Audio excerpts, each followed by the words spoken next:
I'm Liz Moser, and I'm a Mayo Clinic certified wellness coach. Today, I want to talk about support, specifically a support success story, and the time commitment necessary that laid the groundwork for it. My client, Nancy, that's a pseudonym, hired me because she wants my support to help her create a lifestyle without sugar and flour in her diet.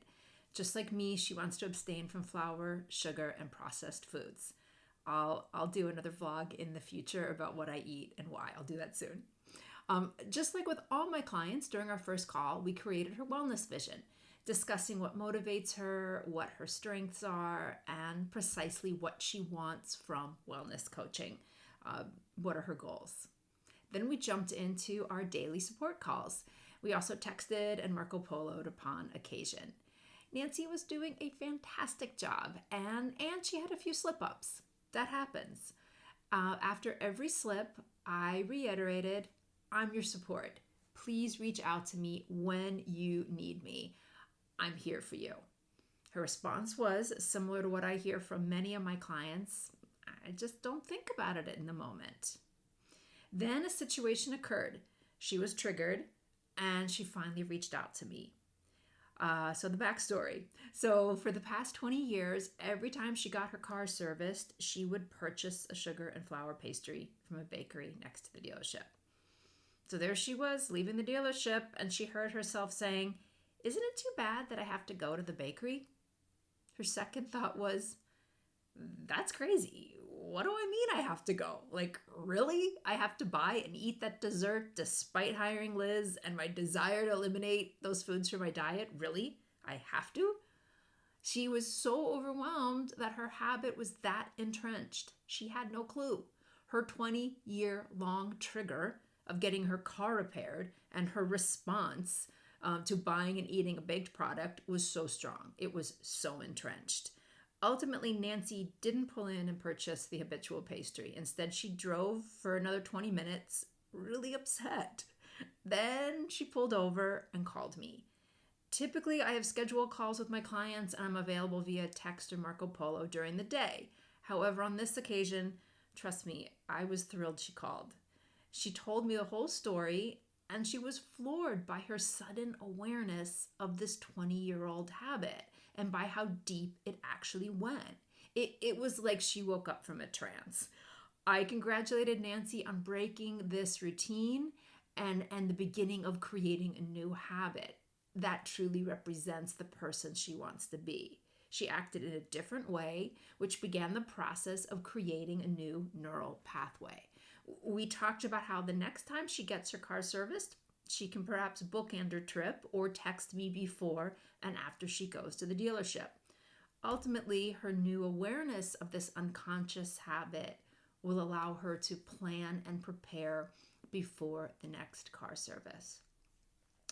The process of creating healthier habits in a genuine sense can be likened to the process of learning new patterns of thinking and behavior. For the thousands of old cues used to drive our old thinking and actions. The only way to do this is to be triggered, and then do something different or experience something different. And that's exactly what Nancy did. The point of this support success story is that it takes time. Support is hours logged with the phone to the ear. Support takes a history with the person and repetition.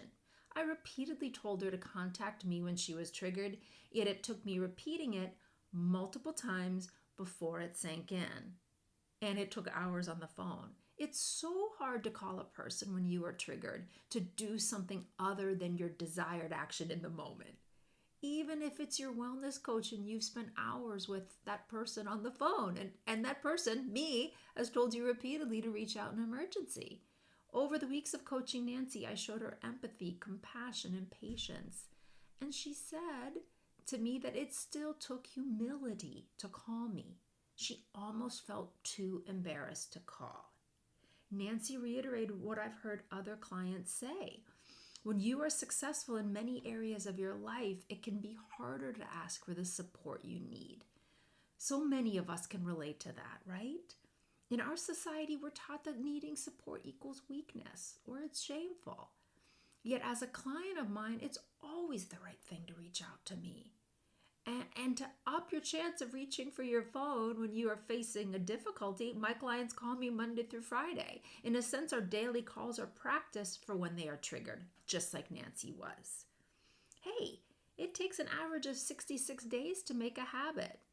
How many calls does it take to be able to reach out for support during a challenging situation? How many times do you need to hear someone repeat that they will be there for you to take them up on it? I think many of us can relate to Nancy's story. And the answer to those two questions is we need to hear someone offer support multiple times. And we need to create a significant history with someone before being able to reach out in the moment when we need it. So let me ask you, how many supportive people do you have that you can reach out to? And how often do you call them?